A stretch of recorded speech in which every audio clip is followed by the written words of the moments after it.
দীর্ঘ ১৬ বছর যাবৎ সমগ্র বাংলাদেশ একটা শক্তির বিরুদ্ধে লড়াই করেছে। কারণ মাঠে একটা শক্তিই ছিল।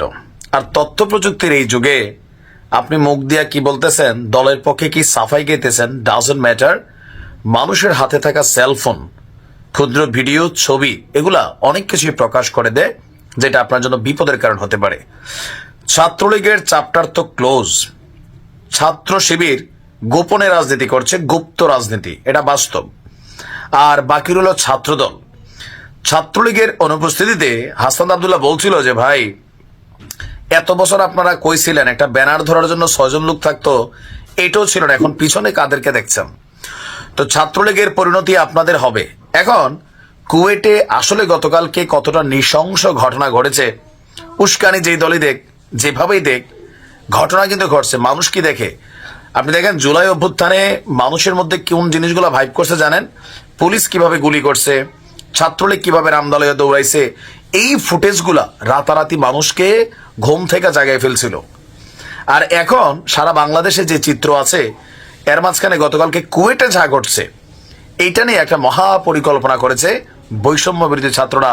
সারা বাংলাদেশকে তারা দেখাইতে চায় গতকালকে একদিনে কি ঘটনা ঘটছে কুয়েটে, এর পাশাপাশি জুলাই অভ্যুত্থানে যা ঘটছে সেটাও দেখাবে। বুঝতে পারছেন তো? মানে ছাত্র দলের তো ভাই কবর রচনা হয়ে যাচ্ছে। হান্নান মাসুদ বলছিল ছাত্র দলের কবর রচনা হবে। এখন কবর রচনার দিকে তারাও যাচ্ছে, সুযোগও পাচ্ছে। আর বৈষম্য বিরোধীরা তারাও একটা রাজনৈতিক শক্তি হিসেবে আবির্ভূত হচ্ছে। রাজনীতির এই খেলায় এখন মাইন্ড কারচিপায় পড়ে গেছে ছাত্র দলের নেতা কর্মীরা। আর এই নিয়ে আজকে সারা বাংলাদেশে বিক্ষোভ প্রতিবাদ মিছিলের মাঝখানে কুয়েটের ঘটনাবলীর একটা দৃশ্যপট দেখানোর সিদ্ধান্ত নিয়েছে বৈষম্য বিরোধীরা। হাতে না, ভাতে মারবে তারা।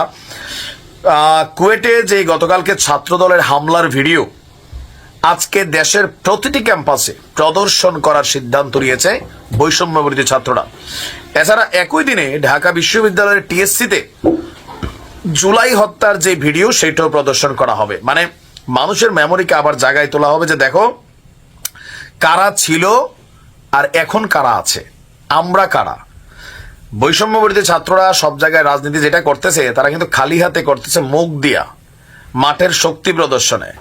বেকায়দায় থাকা ছাত্রদল তারা কিন্তু অনেকটা প্রকাশ্য হয়েছে। আর বিশেষ করে গতকালকে যুবদলের যে নেতা বহিষ্কার হয়েছে রামদাহাতে ১০০-র কাছাকাছি ছাত্রদেরকে কোপানো হয়েছে, পিটানো হয়েছে।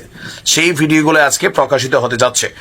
আপনার বৈষম্য বিরোধী ছাত্র আন্দোলনরা বলছে আমরা জুলাই অভ্যুত্থানের স্মৃতিকে তাজা রাখতে চাই।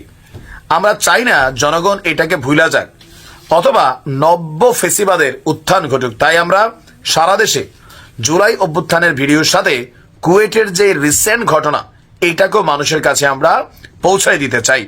যদিও এই ঘটনায় ইতিমধ্যেই যুবদলের বেশ কয়েকজনকে বহিষ্কার করা হয়েছে দল থেকে। আইন শৃঙ্খলা বাহিনী অনেকের বিরুদ্ধে অভিযান পরিচালনার সিদ্ধান্ত নিয়েছে। এর পাশাপাশি থমথমে পরিস্থিতি বিরাজ করছে সারা বাংলাদেশের শিক্ষাঙ্গনগুলোতে।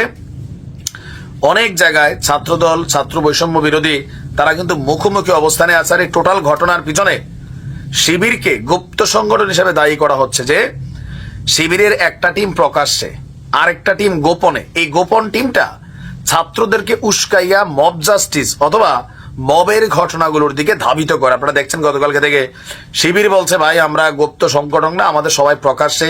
ছাত্রদল বলতেছেন না, বিএনপি বলতেছেন না, তোমরা প্রকাশ্যে আসো।